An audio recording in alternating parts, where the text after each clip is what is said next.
लेकिन ये साला कर क्या रहा है यहाँ पे? रुको जरा, सबर करो।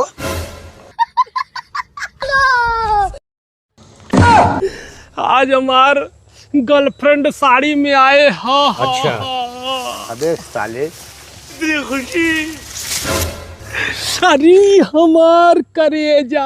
हाँ हाँ अबे साले, करवा चौथ हो जाने मन तो है आज हम सरप्राइज दे वाला है। सरप्राइज।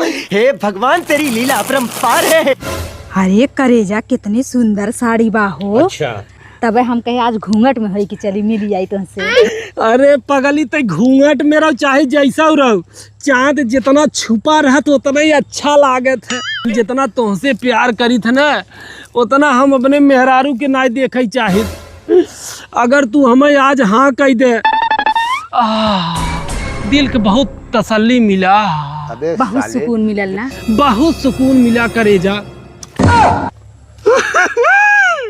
अरे गोलुआ मम्मी ताई दो गला प्यार करबा आज तोहार प्यार हम तोहरे टीम डाल दे। तो हाँ तो प्यार करवा ना दी गाड़ू तोहार हम आज ही ढोकरवा धई चाप दे निपुरी जाबा तू। चला चला प्यार करम खाना चल दही जरना चल चल हरी जन हरी बाय बाय, रानी टाटा, यारी लाइट गुड बाय, चला गया।